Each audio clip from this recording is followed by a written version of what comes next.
Assalamualaikum warahmatullahi wabarakatuh. Hai para pencinta catur dan para catur mania, selamat datang kembali di Legenda Catur Dunia. Kita kembali akan mengintip permainan yang ada di grup C di turnamen FIDE Grand Prix 2022 leg pertama ini kawan. Kali ini antara Vidit Gujrati versus Daniil Dubov. Di dua game sebelumnya Daniil Dubov bermain remis, sedangkan Vidit satu kali kalah dan satu kali remis. Dan ini adalah game ketiga mereka. Langsung kita ke atas papan. Daniil Dubov pegang hitam, Vidit pegang putih, bermain dengan kuda F3, kuda F6, pion G3, pion G6, gajah G2, gajah G7. Kita temui permainan Kings Indian dan pion D4, pion D5, variasi pertahanan simetrikal. Pion C4 menantang pion hitam, tantangan ditolak, pion C6 balasan Daniil Dubov, dan di sini kedua pemain rokade di langkah ke-6-nya. Di sini Vidit mengeluarkan menterinya kawan, langsung ke B3 mengincar pion B7 agar gajah ini tidak berkembang meninggalkan pionnya ini. Sekaligus mengawal pion C4-nya apabila terjadi baku hantam pion. Pion A5 jawaban Daniil Dubov, dan Vidit melanjutkan pion C pukul pion D5. Tidak langsung dipukul balik, Dubov mendorong pionnya lagi mengusir menteri. Setelah menteri mundur ke petak D1, barulah sekarang Dubov pukul balik pion putih menggunakan pion C. Ada beberapa permainan yang memukul balik menggunakan kuda kawan, tapi Dubov memukul balik menggunakan pion C, bermaksud agar komposisi pion tetap simetris kawan. Dan di sini kuda C3 melanjutkan pengembangan dengan tempo menyerang pion dilindungi oleh menteri A5. Selanjutnya gajah D2 persiapan memberikan discover attack. Dibiarkan oleh Daniil Dubov melanjutkan pengembangan kuda C6. Sekarang pion E3 memperkuat posisi bangunan pionnya dan menteri ke A6 menghindari discover attack. Di sini ada dua game sebelumnya yang sudah mencapai posisi seperti ini. Dua game itu kawan membalas dengan beteng E1.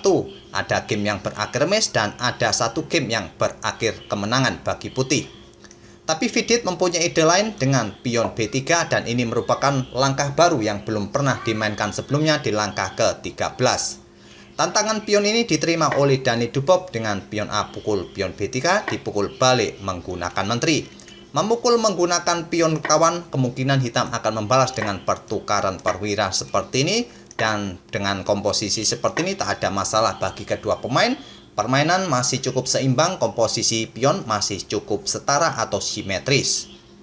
Tapi Vidit memilih memukul balik menggunakan menteri. Dan Daniil Dubov melanjutkan dengan kuda ke A5 menyerang menteri. Menteri maju mengincar pion E7, kuda kembali menyerang menteri juga melindungi pionnya. Menteri mundur ke B2 dan sekarang gajah F5 mengontrol petak terang agar beteng ini tidak bisa digeser ke sini untuk mendukung menterinya. Beteng ke C1 oleh Vidit untuk menepati lajur C yang sudah terbuka dibalas dengan beteng C8. Kuda ke E5 oleh Vidit menantang pertukaran kuda kawan atau persiapan pion H3, pion G4 mengusir gajah nanti bisa dilakukan oleh putih. Di sini Dubov tidak melanjutkan pertukaran kuda, dia melangkah menteri ke A3 menawarkan pertukaran menteri. Diterima dipukul balik oleh beteng hitam. Selanjutnya adalah pion G4 membuat langkah pengorbanan pion sementara. Diterima oleh Daniil Dubov, dipukul dengan kuda terlebih dahulu, dipukul balik oleh kuda putih, dipukul balik oleh gajah hitam. Selanjutnya kuda putih ambil pion D5 yang tadi sudah ditinggal oleh kudanya kawan. Sekarang posisi kuda mengincar pion E7. Dan di sini beteng ditumpuk di A8 memberikan pressure bagi pion A2. Di backup dengan kuda B4 sekaligus menantang pertukaran kuda. Dubov memilih kuda lompat ke petak A5, berencana ingin menggarpu beteng nanti kawan. Jika pion nanti pukul kuda hitam ini, beteng hitam nanti mendapatkan beteng putih. Diantisipasi dengan beteng A bergeser ke B1, selanjutnya gajah F8 untuk memperkuat posisi pionnya. Kenapa pion ini tidak didorong saja kawan? Kalau didorong ini akan membatasi pergerakan bagi gajah terangnya. Di sini beteng C7 oleh Vidit mulai memberikan tekanan bagi pion-pion hitam ini kawan. Pion E7 atau pion B7.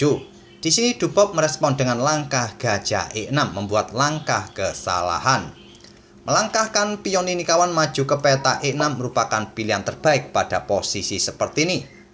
Apabila jawaban putih adalah pion H3 mengusir gajah, gajah bisa lari ke peta ini kawan, dan posisi hitam masih akan cukup aman. Tapi Dani Dubov tadi memilih langkah gajah mundur ke E6. Tujuannya mungkin memberikan kontrol lebih bagi peta ini kawan, ataupun sedang mengincar pion A2. Simpel pion didorong untuk mengancam gajah, gajah ke G4. Sekali lagi diserang dengan pion H3, gajah mundur ke F5. Kenapa gajah ini tidak bergerak ke peta ini saja kawan untuk menghindari pion E4? Putih akan mendorong pionnya kawan untuk menantang pertukaran pion. Jika diterima, gajah ini akan bergerak, memberikan dukungan bagi betengnya untuk memberikan ancaman di peta F7, dan hitam akan mendapatkan tekanan berat nantinya. Dani Dubov pada saat mendapatkan serangan pion H3 menarik mundur gajahnya ke F5, sekarang pion E4. Posisi gajah hitam ini sudah terdesak kawan, sudah tidak mempunyai peta yang bagus lagi. Pada posisi ini kawan, Dani Dubov pukul pion H3 karena merasa mendapatkan dukungan dari betengnya. Tapi selepas gajah ke C1 kawan, coba lihat posisi beteng hitam ini sedang mendapatkan serangan dari gajah. Dan beteng hitam ini tidak mempunyai peta yang bagus untuk membackup gajah H3-nya. Dubov melakukan pengorbanan pertukaran perwira, terlebih dahulu pukul gajah putih G2, gajah putih pukul beteng hitam, Dani Dubov mengambil pion E4. Dan di sini beteng bergeser ke E1 menyerang gajah ataupun memberikan serangan bagi pion E7 nanti jika gajah pindah. Gajah mundur ke F5. Membackupnya dengan pion F5 bisa juga jadi pilihan bagus bagi hitam kawan. Sekaligus agar tetap lajur E ini tertutup bagi beteng putih mengincar pion F7 ini. Tapi Dani Dubov memilih gajah langsung mundur ke F5. Dan di sini kuda ke C2 oleh Vidit membuka akses bagi gajah memberikan 3 kali serangan di sini. Di sini Dubov pukul kuda dipukul balik oleh beteng. Selanjutnya kuda C4 tantang Dani Dubov menantang pertukaran perwira. Di sini ada dua pilihan kawan bagi putih, langsung pukul kuda ini atau pukul pion E7 dengan gajah. Vidit pilih langsung pukul kuda dan beteng hitam pukul gajah A3. Vidit mendorong pionnya maju menantang pertukaran kawan, tantangan ditolak, pion E6 jawab Dani Dubov. Mendorong pionnya maju ini agar lajur E tetap tertutup agar beteng tidak bisa bergerak ke baris belakang kawan, sekaligus membuka akses bagi gajah menyerang pion. Apabila pada posisi ini tadi kawan, pion ini langsung diterima oleh hitam, maka beteng punya akses menuju baris ke-8 dan diikuti nanti beteng satunya gajah akan tewas.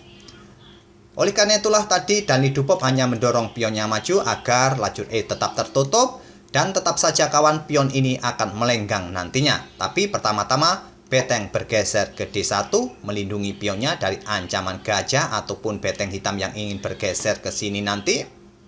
Dan di sini Dubov mengambil pion A2, pion didorong maju, gajah E7, pion promosi skak, disikat gajah dipukul balik oleh beteng putih skak. Raja ke G7 dan coba lihat kawan, Dani Dubov sudah kehilangan betengnya tapi dia unggul 4 pion. Tapi percuma dengan kekuatan 2 beteng, pion-pion hitam ini nanti satu persatu akan habis. Vidit melanjutkan beteng D7, mempersiapkan untuk menyerang pion F7 ini kawan, ataupun pion ini dengan dukungan beteng ke sini atau ke sini nanti. Dan di sini beteng A5 oleh Dani Dubov dan beteng F4. Persiapan ambil pion ini kawan. Diblokade oleh beteng, Vidit menukarkan beteng, dipukul balik oleh pion E dan pion F4. Ini membuat Dani Dubov menyerah di langkah ke-43 ini. Sudah tidak banyak yang bisa dilakukan oleh hitam kawan. Dengan kekuatan beteng plus raja saja sudah cukup bagi putih untuk menghancurkan hitam nanti. Satu persatu pion hitam nanti akan habis. Saya tidak akan menghabiskan pion-pion hitam ini kawan, atau sampai skakmat. Silakan kalian habiskan sendiri. Cukup mudah untuk menghabiskan pion-pion hitam ini. Dan itulah kawan permainan atau kekalahan pertama Dani Dubov di turnamen ini di babak ketiga atas Vidit Gujrati. Semoga permainan kedua pemain ini bisa menghibur kalian dan kita akan bertemu di video-video berikutnya. Terima kasih. Wassalamualaikum warahmatullahi wabarakatuh.